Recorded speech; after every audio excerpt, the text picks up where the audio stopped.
एक पाइथागोरस प्रमेय बता दी और अब इसके बाद एक प्रमेय और है, तो ये इसके आगे वाले वीडियो में आपको देखना है। तो दोनों वीडियो देखा करो, ऐसा मत किया करो कि एक वीडियो देख लिया एक नहीं देखा तो आपका कोर्स छूट जाएगा, तो आपको दिक्कत आएगी। धन्यवाद।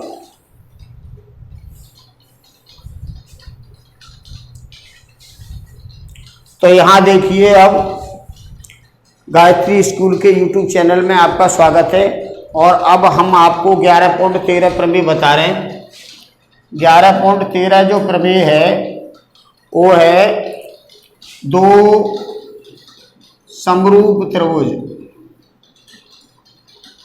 के क्षेत्रफलों का अनुपात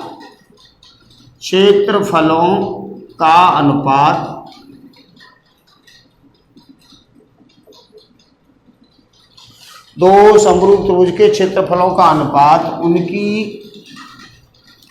संगत भुजाओं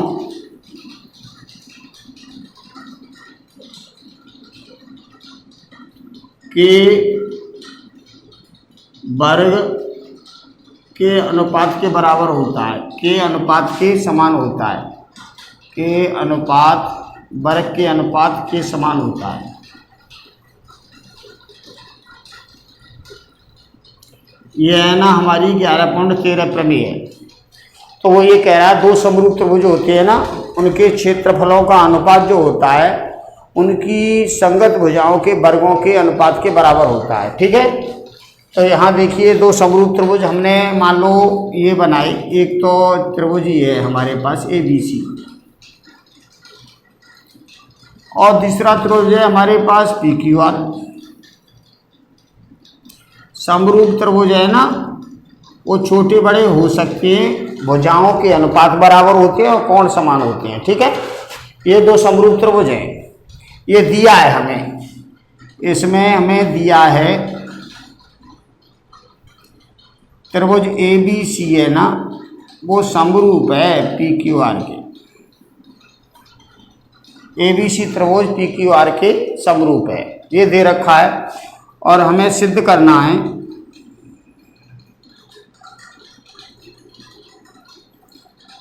हमें सिद्ध करना है त्रिभुज ABC का क्षेत्रफल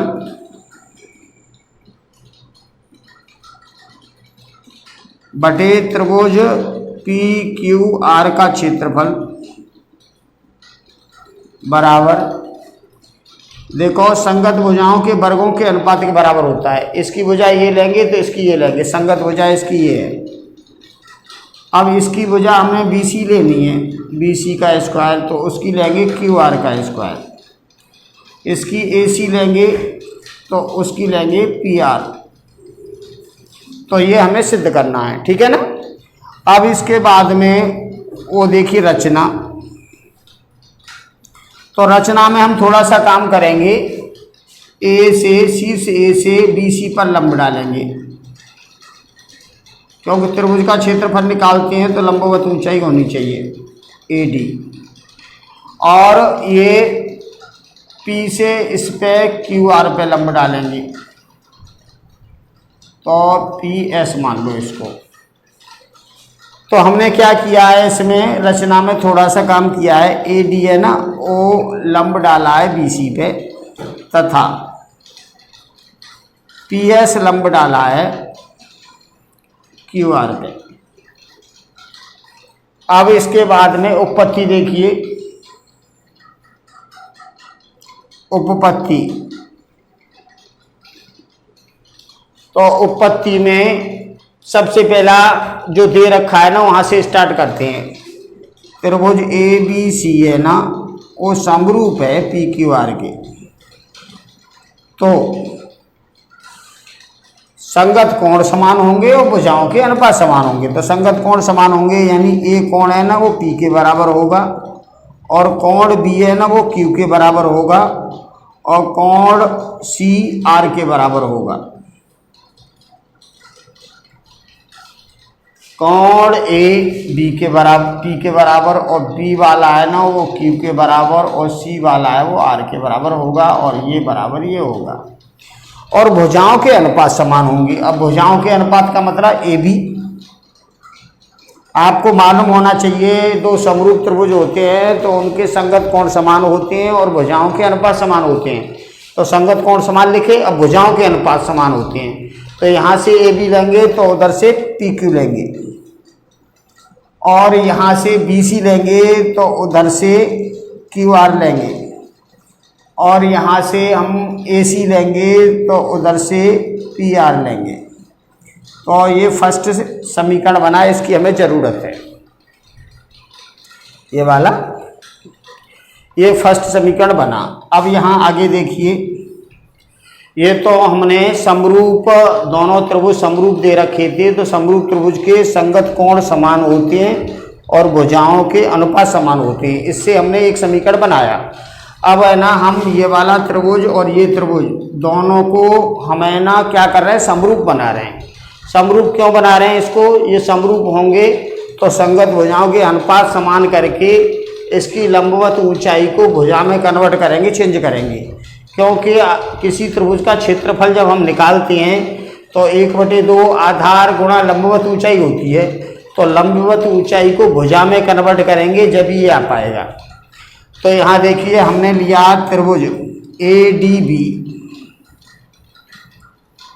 त्रिभुज ADB तथा त्रिभुज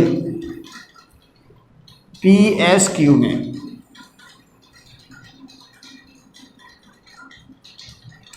ADB और PSQ। तो यहाँ देखिए, ये B है ना, OQ के बराबर है, कोण B बराबर है कोण Q। ये है ना समीकरण 1 से, ये लिख दो। संगत कोण भाई ये है ना, ये दोनों त्रिभुज कैसे समरूप हैं, यहाँ लिख दो। क्यों है ये बराबर, क्योंकि त्रिभुज ABC है ना, वो समरूप है PQR के, और समरूप होगा तो संगत कोण तो समान होंगे ही होंगे। अब दूसरा हम कर रहे हैं, ये भुजाओं के ये संगत कोण समान होंगे। एक तो ये वाला कोण इसके बराबर हुआ, ये 90 का, ये 90 का, ये हमने बनाया है रचना से।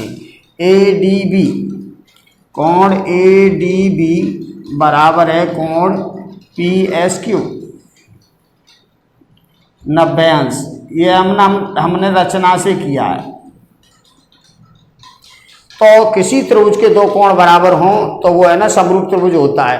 तो यहाँ देखो, ये और ये कोण बराबर, और यहाँ पे ये और ये कोण बराबर, तो ये वाला और ये वाला क्या हुआ, समरूप हुआ। तो लिख दो त्रिभुज ADB ये समरूप होगा PSQ से बाई AA, एंगल उपप्रमेय से।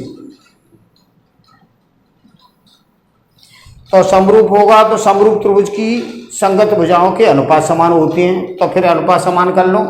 तो यहाँ देखो, हमने इसकी भुजा ली AD और दूसरे की ली PS। अब इसकी भुजा ली AB और दूसरे की भुजा ली PQ।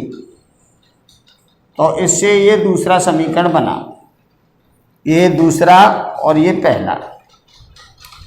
क्यों किया है ये हमने, वो इसलिए किया है कि जब भी त्रिभुज का क्षेत्रफल निकालेंगे तो लंबवत ऊंचाई की जगह भुजा लगा देंगे। अब यहाँ से सिद्ध कर रहे हैं। अब तो दोनों त्रिभुज के क्षेत्रफल निकाल रहे हैं हम। तो यहाँ से देखिए, त्रिभुज ABC का क्षेत्रफल, अब इसको सिद्ध कर रहे हैं। और त्रिभुज ABC का क्षेत्रफल बटे त्रिभुज PQR का क्षेत्रफल। अब क्षेत्रफल निकालते हैं तो ये होता है 1/2 आधार गुणा लंबवत ऊंचाई। तो इसका क्षेत्रफल निकालेंगे तो 1/2 आधार है यहाँ BC और लंबवत ऊंचाई है यहाँ AD। इधर देखिए, इसमें तो 1/2 आधार है QR और लंबवत ऊंचाई है PS। तो इससे आप इसको काट दोगे और यहाँ पे है ना ये AD/PS। यहाँ से देखो, AD/PS है AB/PQ और AB/PQ यहाँ पे ये है बी सी बटे क्यू आर। तो आपको ये वाला लिखना है समीकरण 1-2 से। देखो समीकरण 2 से तो ए डी बटे पी एस बराबर है ये, और यहाँ ये बराबर है ये, तो आपको ये लिखना है। तो यहाँ लिखेंगे समीकरण 1 तथा 2 से मान रखने पर, समीकरण 1 तथा 2 से मान रखने पर,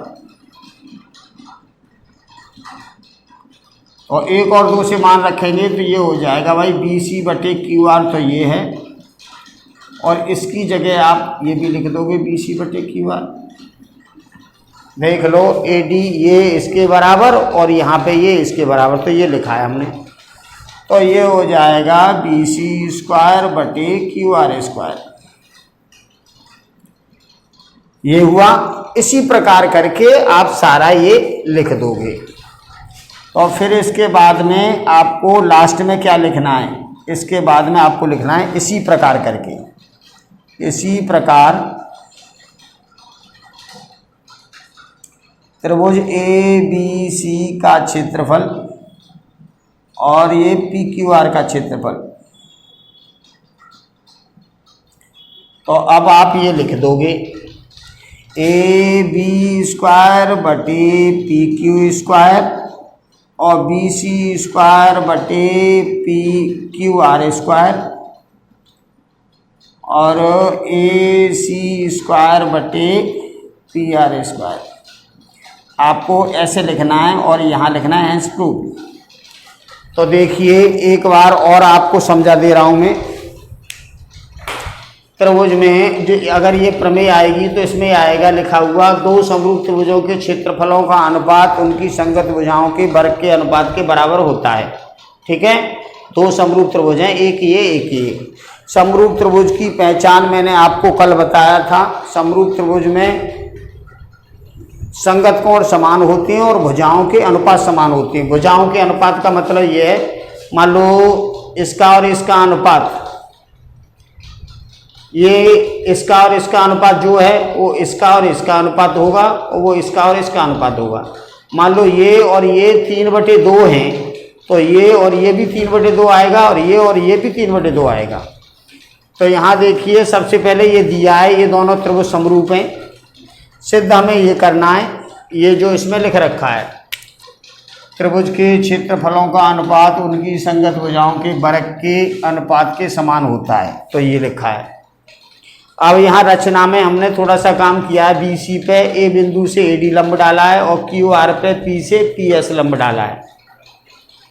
उत्पत्ति में हमें सबसे पहले ये लिखा हमने, ये दोनों त्रिभुज समरूप हैं, तो समरूप त्रिभुज की संगत कोण समान होते हैं और भुजाओं के अनुपात समान होते हैं। तो संगत कोण समान यानी कोण ए बराबर होगा कोण पी, कोण बी क्यू के बराबर होगा, कोण सी कोण आर के बराबर होगा, और भुजाओं के अनुपात ए बी बटे पी क्यू बराबर होगा बी सी बटे क्यू आर बराबर होगा ए सी बटे पी आर। ये अब ये तो फर्स्ट समीकरण बना। अब सेकंड वाला देखिए, हमें ना ये लंबवत ऊंचाई और भुजा में संबंध देख रहे हैं इस वाले में। ये जो है समीकरण 2, इसमें हमने लंबवत ऊंचाई और भुजा में संबंध देखा है। तो हमने ये वाला त्रिभुज और ये वाला त्रिभुज दोनों समरूप कर रहे हैं। तो समरूप करने के लिए दो कोण बराबर कर देंगे, समरूप हो जाएगा। तो बी कोण तो क्यू के बराबर है और ये ए डी बी और यहाँ पी एस क्यू ये दोनों 90 की। तो ये त्रिभुज और ये त्रिभुज समरूप हो गई। तो समरूप त्रिभुज की संगत भुजाओं के अनुपात समान होंगे। तो संगत भुजाओं के अनुपात समान का मतलब इसकी भुजा ए डी ली तो इसकी भुजा पी एस, अब इसकी भुजा ए बी ली तो इसकी भुजा पी क्यू। ये दूसरा समीकरण बना। अब दोनों त्रिभुज के क्षेत्रफल निकालने हैं, तो त्रिभुज ए बी सी का क्षेत्रफल और पी क्यू आर का क्षेत्रफल।